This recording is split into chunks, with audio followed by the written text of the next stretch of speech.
The diary fell from between two boxes in the attic, its leather cover worn smooth by time and handling. My mother's elegant handwriting filled its pages, the same handwriting that had signed my birthday cards, written lunch notes, marked the height chart on the kitchen wall until her death 17 years ago. My name is Isabel, and at 31 I was finally cleaning out my childhood home's attic. My father had moved to Florida with Teresa, my stepmother, leaving me to prepare the house for sale. What I found would shatter everything I thought I knew about my mother's death. Something isn't right, my mother had written in an entry dated 3 months before she died. I saw Teresa with Victor again today. They didn't notice me at the cafe. She passed him documents under the table, papers with our family letterhead. I sat among the dusty boxes, my hands trembling as I read. Teresa had entered our lives 6 months before my mother's death, initially as my father's legal consultant at his manufacturing company. Victor, our family lawyer for 20 years, had introduced them. The diary entries grew more urgent. Victor's been pushing James to revise the estate planning, says it needs modernizing. But why now? And why won't he discuss it when I'm present? I remembered those days differently. Or rather, I remembered what I'd been told about them. How my mother had become paranoid near the end. How she'd imagined conspiracies due to the medication she was taking for her heart condition. Teresa's not who she seems, my mother had written. I've seen her true face when James isn't looking. The way she watches him, calculating. The way she's already measuring the house, suggesting updates that would erase every trace of me. A sharp creak from the attic stairs made me jump, but it was just the old house settling, not Teresa's perfectly manicured footsteps. She never came here anyway, claimed she was allergic to dust. The final entries were frantic, the elegant handwriting becoming jagged. Found proof today. Documents in Victor's office. He's been working with Teresa for months before he introduced her to James. They're planning something. Need to tell James, show him the evidence. Meeting Victor tomorrow to confront him. My mother died the next day. Heart failure, they said. Natural causes. I closed the diary, my mind racing. All these years I'd felt uneasy around Teresa, but dismissed it as normal step-family tension. The way she'd gradually influenced my father, isolated him from old friends, suggested he transfer assets for tax purposes. My phone buzzed. A text from Teresa. Darling, how's the attic cleaning going? Don't bother with old papers. Just toss everything. I looked at the diary in my hands, then at my mother's final words. Must protect Isabel's inheritance. Must stop them before... I spent that night reading every entry, tracing my mother's growing suspicions through the months before her death. She'd documented everything. Meetings she'd observed between Teresa and Victor, overheard phone calls, documents she'd glimpsed on Victor's desk. Teresa's background story doesn't add up, one entry read. Says she grew up in Seattle, but her knowledge of the area is vague. Claims to have graduated from Stanford Law, but when I mentioned professors I know there, she changed the subject. My mother had started investigating, quietly gathering evidence. She noted discrepancies in Teresa's work history, gaps in her background that no one else had bothered to question. Even then, Teresa had been playing the perfect professional, the sympathetic friend to my father, recently widowed from her own spouse. Found something disturbing today, my mother wrote 2 weeks before her death. Teresa's late husband? He didn't die in a car accident like she claimed. He's very much alive, living in Arizona with his actual wife. Who is this woman really?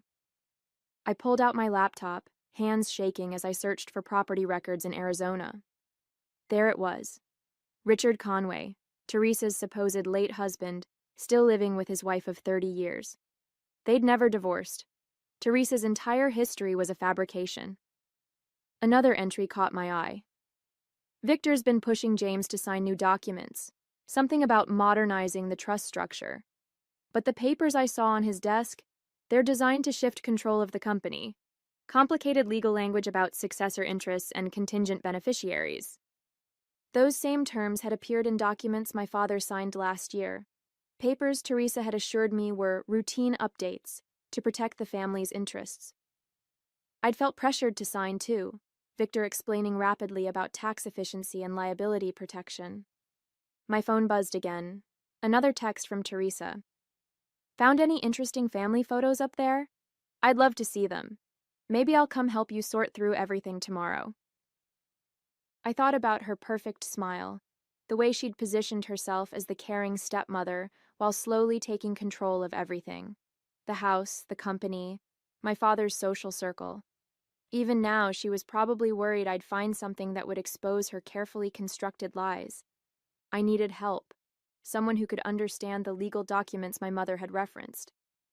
But I couldn't trust Victor. His fingerprints were all over this conspiracy. I needed an outside perspective, someone with no connection to Teresa or the family business. Opening my contacts, I found the number for Sarah Chen, a law school friend who specialized in estate litigation. If anyone could help me unravel this web of deception, it would be her. Sarah met me at a cafe far from my usual haunts, where there was no chance of running into anyone who might report back to Teresa. I brought the diary, along with copies of all the estate documents I could find. "This is interesting," Sarah said, flipping through the papers. "These trust modifications aren't just updates. They're completely restructuring ownership control. See this clause here? It essentially gives Teresa veto power over any major business decisions once your father turns 65. He turns 65 next month, I realized, my coffee growing cold as we pored over the documents. And look at this. The succession planning puts any future children of Teresa's ahead of you in terms of inheritance rights. Has she mentioned wanting children? I thought about Teresa's recent hints about feeling maternal, her sudden interest in family planning at 45. She's been talking about IVF, suggesting Dad's not too old to have more kids. Of course she has. Sarah's expression darkened. Because any child she has with your father would give her permanent control of everything. The company, the properties, the family trust. You'd be effectively disinherited. I pulled out my mother's diary. Mom suspected something like this. She was going to confront Victor the day she died. Sarah looked up sharply. The day she died? Was there an autopsy? Heart failure, I said. She had a pre-existing condition. Everyone said the stress of her paranoia probably contributed. Paranoia that turns out to be completely justified. Sarah made some notes. We need to move carefully here. These people, Teresa and Victor, they've orchestrated a sophisticated long-term fraud. If your mother was about to expose them... She left the implication hanging in the air. I thought about my mother's last day, how she'd seemed anxious but determined when she left for her meeting with Victor. What should I do? I asked. First, we document everything. I have a forensic accountant who can trace the money movements. Then we need to establish Teresa's real identity. Clearly, she's not who she claims to be. My phone buzzed. Teresa again.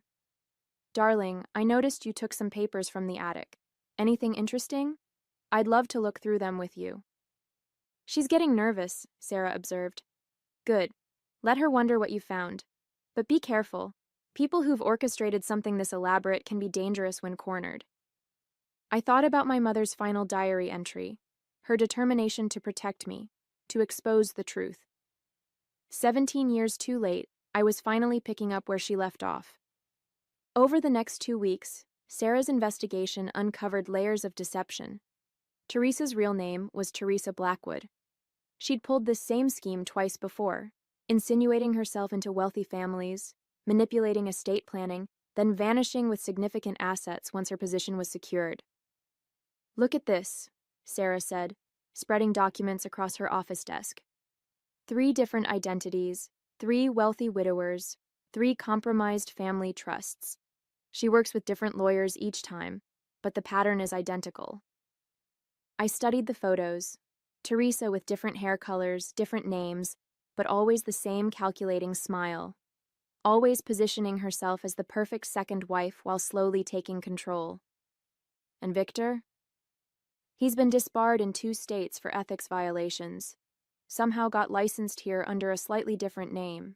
He specializes in finding vulnerable wealthy families, then introducing them to his clients. Women like Teresa who know how to play the long game. My phone buzzed with Teresa's hourly check-ins. We should have lunch soon, darling. I'm worried about you spending so much time in that dusty attic. It's not healthy to dwell on the past. I showed Sarah the text. She's been pushing me to hand over anything I found up there. Says she's concerned about my obsession with old papers. She's worried, Sarah noted. Probably realizes the diary is missing.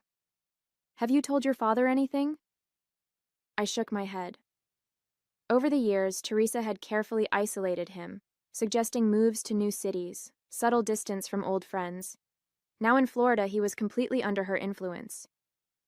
We need solid proof before approaching him, Sarah advised. Something he can't ignore, even with Teresa whispering in his ear. That proof arrived unexpectedly. A private investigator Sarah hired found Teresa's previous victim, Robert Henderson, a retired executive who'd lost millions to her scheme. She was Teresa Morgan then, he told us over video call, claimed to be a grieving widow just like me. By the time I realized what she'd done, she'd vanished with half my assets. The lawyer who helped her? Sounds just like your Victor.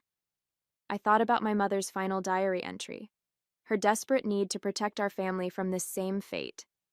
Now, 17 years later, I had the evidence she'd died trying to find. My confrontation with Teresa was carefully orchestrated. Sarah advised me to meet her in a public place, with witnesses nearby and recording devices ready. I chose the same cafe where my mother had spotted her with Victor years ago. Darling, you seem tense, Teresa said, settling into her chair with practiced grace. I've been so worried. All this time spent digging through old things. It's not healthy. Actually, I found something interesting in the attic, I replied, sliding my mother's diary across the table. Mom's last diary. You remember my mom, don't you? Or should I say, Teresa Blackwood remembers her. The change in her expression was subtle but immediate. The warm concern vanished, replaced by something cold and calculating. I don't know what you're talking about, she said, but her eyes fixed on the diary. And honestly, Isabel, these conspiracy theories are concerning, just like your poor mother. Like my mother who caught you plotting with Victor, who was going to expose you the day she died. I kept my voice steady, even as my hands shook under the table. We found Robert Henderson, by the way, and the Palmers. You know, your previous victims? She didn't flinch, but her knuckles whitened around her coffee cup. Those are ridiculous accusations. Your father will be very upset to hear you're spreading such lies. My father will be more upset to learn his wife is already married to someone else. Richard Conway sends his regards, by the way. His actual wife was very interested to hear about you. For the first time, real fear flickered across her face. Whatever you think you know. I know everything. I cut her off. The fake identity, the previous scams, Victor's disbarment. The only thing I don't know is what really happened the day my mother died. She stood up abruptly, her chair scraping against the floor. I don't have to listen to this. You clearly need help, just like your mother did. Sit down, I said quietly. Unless you want to explain everything to the FBI agents at the next table. Financial fraud across state lines is a federal crime, isn't it? She sank back into her chair, that perfect mask finally cracking. What do you want? The truth, starting with what you and Victor did to my mother. Teresa's composure crumbled completely. Her face twisted into something ugly and desperate, a look I'd never seen beneath her polished exterior. Your mother was going to ruin everything, she spat, her voice barely above a whisper. She'd found proof that Victor and I had worked together before, documents that showed my real identity. She was going to show your father that morning. My hands gripped the edge of the table. What did you do? We didn't mean for her to die, Teresa said, her eyes darting around the cafe. Victor just gave her something to make her confused during the meeting, to make her seem unstable, her heart condition. We didn't know it would. The FBI agents were already moving toward our table. They'd heard everything through the wire I was wearing. I watched as the color drained from Teresa's face when she realized what was happening. Teresa Blackwood, one agent said, showing his badge. "You're under arrest for conspiracy to commit fraud and involvement in the death of Catherine Andrews." I sat there, my whole body shaking, as they led Teresa away. Sarah appeared at my side, squeezing my shoulder. "Victor's been arrested too," she said quietly. "They picked him up at his office 20 minutes ago." My phone buzzed. Dad calling. He'd just been interviewed by the FBI at his home in Florida. "Isabel," his voice cracked. "Is it true? All of it?" "Yes, Dad. I found Mom's diary. She was trying to protect us. She knew what Teresa was planning." There was a long pause. "I should have listened to your mother's concerns. Should have seen through Teresa's act. I'm so sorry, sweetheart." For the first time since finding the diary, I felt tears roll down my cheeks. Not tears of anger or frustration, but of relief. My mom's last fight was finally over. She'd protected me through her words, through her determination to uncover the truth, even when she couldn't be here to do it herself. The evidence my mom had gathered, combined with what Sarah's investigation uncovered, was overwhelming. Teresa and Victor had orchestrated similar schemes before, but they'd never killed anyone. My mom's death may have been unintentional, but they were still responsible. As I left the cafe that day, I felt lighter somehow. The weight of years of unanswered questions, of subtle manipulations and hidden truths, was finally lifting. My mom's diary, her final gift to me, had exposed not just Teresa's deception, but also given me back something I'd lost: the truth about who my mother really was, and the fierce love that had driven her to protect her family until the very end. In the weeks that followed, everything changed. The house I'd been preparing to sell became a source of comfort rather than painful memories.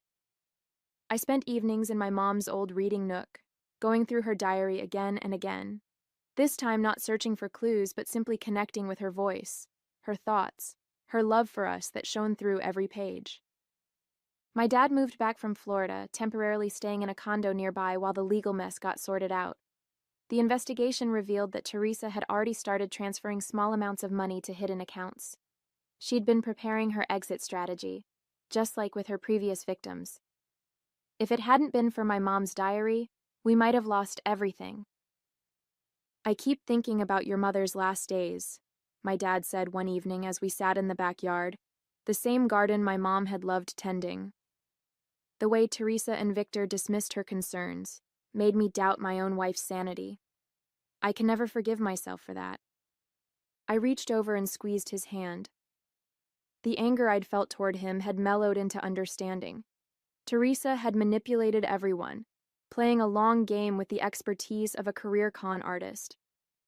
Even Sarah said she'd never seen someone this calculating.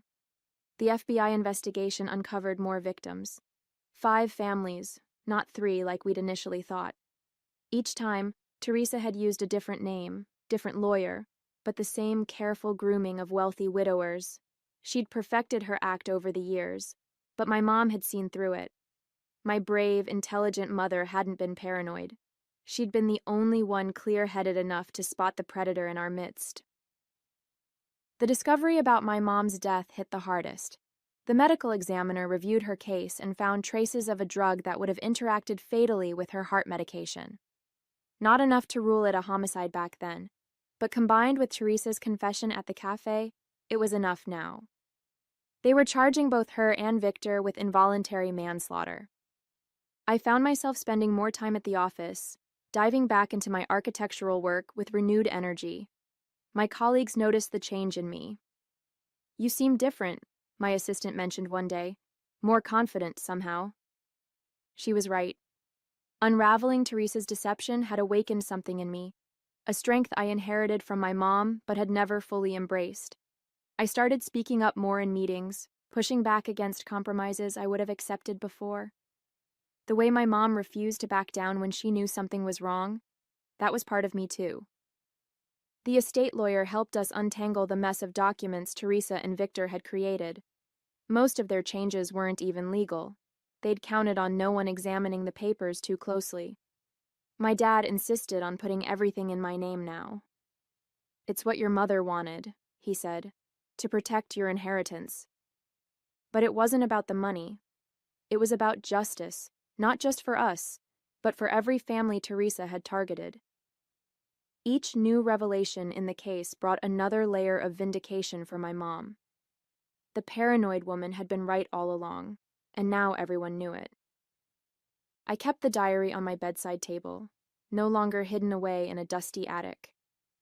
Sometimes, late at night, I'd open it and read random entries from happier days, when my mom wrote about her hopes for my future, her love for our family. Must protect Isabel's inheritance, she'd written at the end, and she had. Not just the material inheritance, but something far more precious, the truth. Sarah helped me prepare for the court proceedings. Teresa and Victor both took plea deals. They knew their scheme had finally unraveled completely. The day of their sentencing, I decided to make a victim impact statement. I needed them to hear what they'd stolen from me, from all of us. Standing at the podium in that courtroom, I looked directly at Teresa, her designer outfits replaced by prison beige. You didn't just try to steal our family's assets, I said, my voice steady. You stole 17 years of truth from me. Years I spent doubting my mother's judgment, believing she'd lost touch with reality in her final days. But she was the only one who saw you clearly. Victor couldn't even meet my eyes, staring down at his hands. His legal career was over. The bar associations in all 3 states were revoking his licenses permanently. The other families came forward too, each one sharing a similar story of manipulation and betrayal. Robert Henderson hugged me after the sentencing. Your mother, he said. She did what none of us could. She left behind the evidence that finally stopped them. My dad started seeing a therapist to process everything. I need to understand how I let myself be so thoroughly deceived, he told me. How I could doubt your mother like that. Slowly, he began reconnecting with old friends, rebuilding the social circle Teresa had systematically dismantled. The company needed attention too. Years of Teresa's influence had left their mark on the business. I took a leave of absence from my architectural firm to help my dad restructure things. It felt right, stepping into this role. Not because anyone pressured me, but because I chose it. My mom would have liked that. One afternoon, I found myself in her old office at the house, the one Teresa had quickly converted into her meditation room after moving in. I stripped away the bland beige paint Teresa had used to cover my mom's vibrant blue walls. Under the windowsill, I found a small heart my mom had carved, with our initials inside.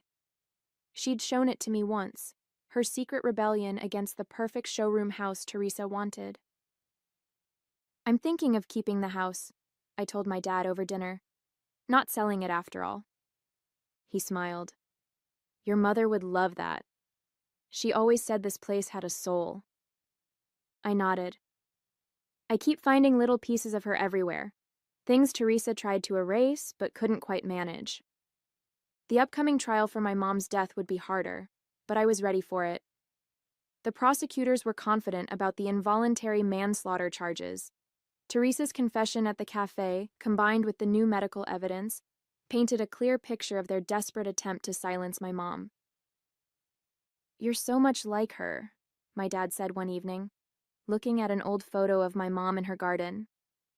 She never backed down when she knew she was right, even when everyone else thought she was wrong. I touched the photo gently. She never got to see them face justice. No, my dad agreed, but she made sure you would. Everything she wrote down, every piece of evidence she gathered, she did that for you. I thought about my mom's final diary entry, cut short by her confrontation with Victor. She didn't get to finish her last message, but she'd said enough. She'd given me the weapons I needed to fight back, to expose the truth, to reclaim our family's story. They say time heals all wounds, but I think the truth heals them better. It's been 6 months since Teresa's sentencing, and I'm finally feeling like myself again, or maybe a stronger version of myself. The nightmares about my mom's last day have stopped. Instead, I dream about her in her garden, smiling, proud of what I've become. The company is thriving now that we've cleared out all of Teresa's toxic influences. I split my time between running the financial side of things and my architectural work. My dad's retired for real this time, but he still drops by to mentor some of our younger employees. The light is back in his eyes, something I hadn't even realized was missing during the Teresa years.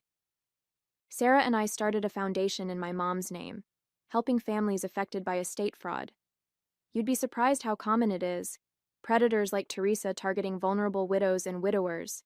We offer legal support, forensic accounting, and most importantly, a community of people who understand. Robert Henderson is on our board of directors, turning his pain into purpose just like we did. My mom's diary sits in a special place in my office now, a reminder of her courage and determination. Sometimes when I'm facing a tough decision, I'll open it randomly and read an entry. Her wisdom still guides me. Her strength still flows through my veins.